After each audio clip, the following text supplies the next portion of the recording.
Bonjour, louons Dieu pour avoir une vie plus saine dans le corps et dans l'esprit.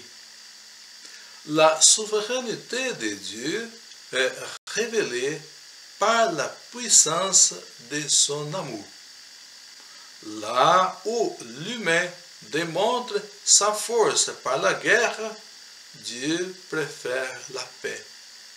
Là où Dieu démontre sa puissance par la justice, l'humain préfère les inégalités. Là où l'humain veut la vie juste pour quelques privilégiés, Dieu veut que tous aient la vie en abondance. Je suis venu pour que tous aient la vie et qu'il l'ait en abondance.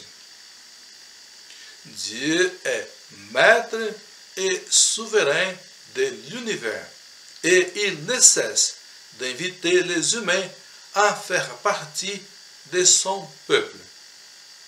Il est écrit dans la Lumen Gentium, à faire partie du peuple de Dieu, tous les humains sont appelés. C'est dans ce but que Dieu envoya son Fils, dont il fit l'héritier de l'univers, pour être, à l'égard de tous, maître, roi et prêtre, chef du peuple nouveau et universel des fils de Dieu. Lumen Gentium, numéro 13. Au début de la célébration, nous reconnaissons que notre Dieu a tout créé par amour et que tout dépend de sa volonté. Tout dépend de ta volonté, Seigneur, et rien ne peut lui résister. C'est toi qui as fait les ciels et la terre et les merveilles qu'ils contiennent. Tu es le maître de l'univers. Le peuple de Dieu a toujours élevé son chant à celui qui a tout créé par sa main créatrice. Le Seigneur de l'univers, Dieu d'Israël, toi qui sièges sur les chérubins, tu es le seul Dieu de tous les royaumes de la terre. C'est toi qui as fait et le ciel et la terre. Dans la première prière de la célébration, nous nous approchons de Dieu pour prier à celui qui est l'amour et qu'il répand largement cet amour sur tout le monde. À nos pauvres demandes, il répond comme un père, c'est-à-dire en ouvrant large son cœur d'amour. Nous prions: dans ton amour inépuisable, Dieu éternel et Père tout-puissant, tu combles ceux qui t'implorent bien au-delà de leurs mérites et de leurs désirs, et en donnant plus que nous n'osons demander.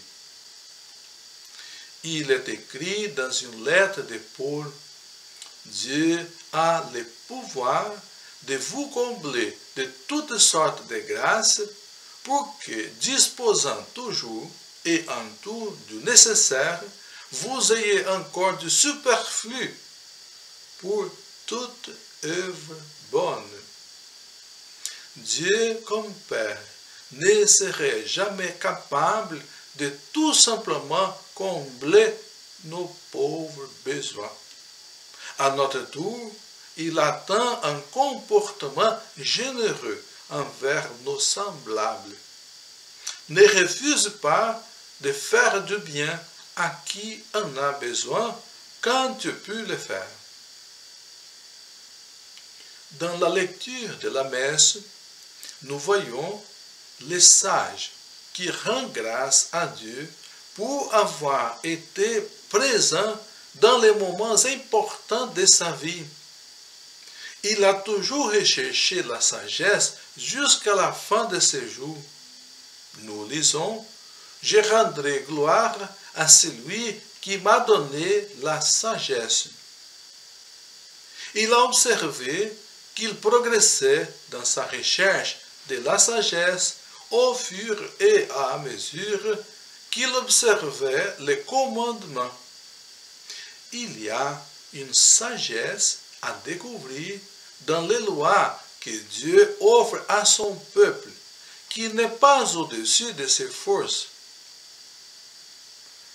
Oui, ce commandement que je te donne aujourd'hui n'est pas trop difficile pour toi. Il n'est pas hors d'atteinte pour vous. Dans l'Évangile, Jésus est confronté par les représentants du Sanhédrin sur son autorité. Nous lisons, « Par quelle autorité fais-tu cela ?» Un peu avant, Jésus avait chassé les vendeurs du temple qui voulaient faire de la maison de son Père une maison de commerce. Jésus purifie le temple et voilà que les autorités se sentent dérangées par une telle attitude. Au lieu de répondre à la question posée, Jésus propose une réflexion sur l'autorité qui devrait être au service aux plus pauvres, à la place de la recherche des privilèges, de leurs propres privilèges. Et pour cela, avec une question sur Jean le Baptiste, il offre une bonne opportunité d'ouverture à un nouveau moment qu'il apporte comme envoyé de son Père. Le refus à répondre montre qu'ils ne sont pas encore ouverts à ce nouveau temps qui a besoin d'un nouveau peuple, d'une nouvelle mentalité et d'une nouvelle manière de se mettre au service. Chaque jour, Dieu renouvelle nos forces avec sa parole et à la table de l'Eucharistie. Nous prions dans les mystères que nous célébrons pour te rendre grâce, sanctifie les humains que tu as sauvés par ton Fils. Le Fils unique de Dieu est le Sauveur, car le service qu'il rend à son Père, il l'a rendu avec compétence. Je vous donnerai des dirigeants, dit le Seigneur, qui me conviennent et qui sauront vous conduire avec compétence. Nous prions dans la préface. Lui qui est vraiment Dieu, il s'est anéanti pour donner au monde la paix par le sang de sa croix. Vers la fin de la célébration, nous nous approchons de celui qui est plein de bonté. Le Seigneur est bon pour tous ceux qui se tournent vers lui, pour ceux qui le recherchent. Jésus a dit, « Chacun de ceux que le Père me donne viendra à moi, et je ne rejetterai jamais celui qui vient à moi. » Nous prions, accorde-nous, Seigneur notre Dieu, de trouver dans cette communion notre force et notre joie.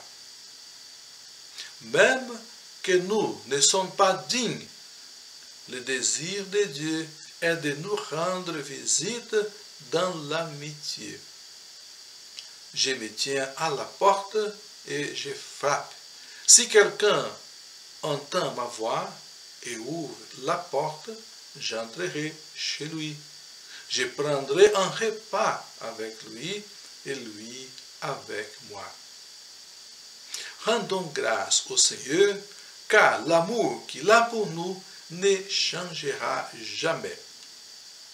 Même si les collines venaient à s'ébranler, même si les montagnes venaient à changer de place, l'amour que j'ai pour toi ne changera jamais. Et l'engagement que je prends d'assurer ton bonheur restera inébranlable. Merci et que Dieu nous donne la grâce d'une vie plus saine dans le corps et dans l'esprit. Amen.